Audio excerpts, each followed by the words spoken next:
என்னடா தம்பி சுரேஷ், இப்படி கப்பலே கவுந்த மாதிரி சோகமா இருக்கிற? நான் மனசு கஷ்டமா இருக்குண்ணா. என்னடா மனசு சரியில்லை? வீட்டில் கேட்டால் செல்ஃபோன் வாங்கி கொடுக்க மாட்டேங்கிறாங்க, 2 வீலர் வாங்கி தர மாட்டேங்கிறாங்க, லேப்டாப் வாங்கி கொடுக்க மாட்டேங்கிறாங்க. நைட்டு ஃபுல்லாக எனக்கு உறக்கவே வர மாட்டேங்கண்ணா. என் பசங்க பூரா காலேஜில் 2 வீலர் வச்சிருக்காங்க, லேப்டாப் வச்சிருக்காங்க, செல்ஃபோன் வச்சிருக்காங்கண்ணா. எனக்கு காலேஜ் போகவே விருப்பம் இல்லைண்ணா. ஏன் தூக்கம் கூட வர மாட்டேங்கா? தூக்கம் கூட வர மாட்டேங்கண்ணா.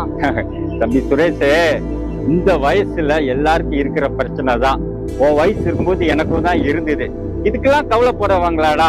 ஏண்டா இன்னைக்கு இல்லைன்னா நாளைக்கு நீ சம்பாதிச்சு வாங்கிக்க போற, இதுக்கு போய் கவலைப்பட்டு எழுதுடா, எழுந்துரு, வா வா, அப்படி போலாம், கிளம்பு. இதுக்கு போய் ஆத்துல உட்காந்துக்கிட்டு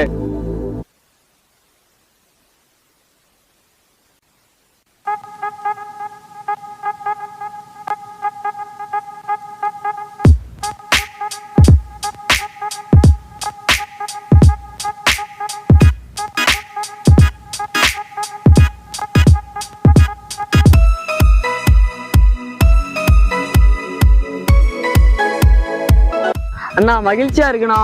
என்னடா மகிழ்ச்சி? அண்ணா கடவுளா பார்த்து எனக்கு கீழே இருந்து நகையும் பணமும் கொடுத்துருக்காருண்ணா. நான் இதை வச்சு laptop, cellphone, 2 wheeler bike, KTM எல்லாம் வாங்கி நான் காலேஜ் ஜாலியா போவேண்ணா. இதை விட எனக்கு மகிழ்ச்சி வேற எதுவுமே இல்லைண்ணா. வீட்டுல கேட்டா என்னடா சொல்லுவ? கடவுள் கொடுத்தாருமே, வீட்டுல எல்லாம் ஜாலியா எடுத்துக்கலாம். அப்படியா? இனிமே உனக்கு தூக்கம் நல்லா வரும், ஜாலியா வரும், மன அழுத்தம் இருக்காது. அடேங்கப்பா.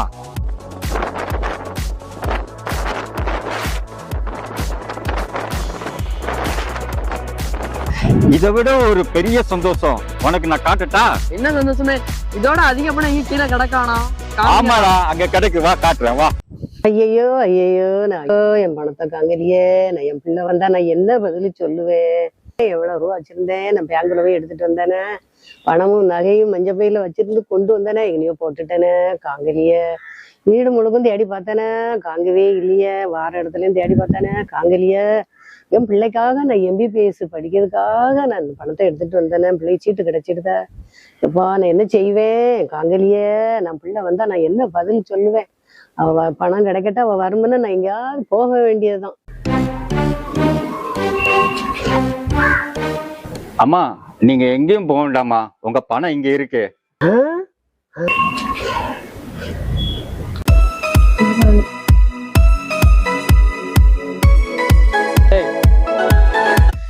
என்ன பாக்குறீங்க?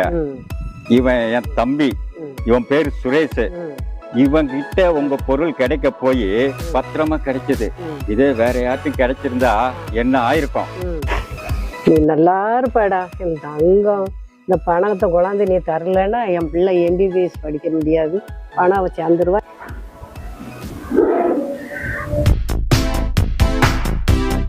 அண்ணா எனக்கு ரொம்ப சந்தோஷமா இருக்குண்ணா. முன்ன இருந்த மாதிரி மன உளைச்சலே இல்லைண்ணா, ஏதோ சாதிச்ச மாதிரி இருக்குண்ணா.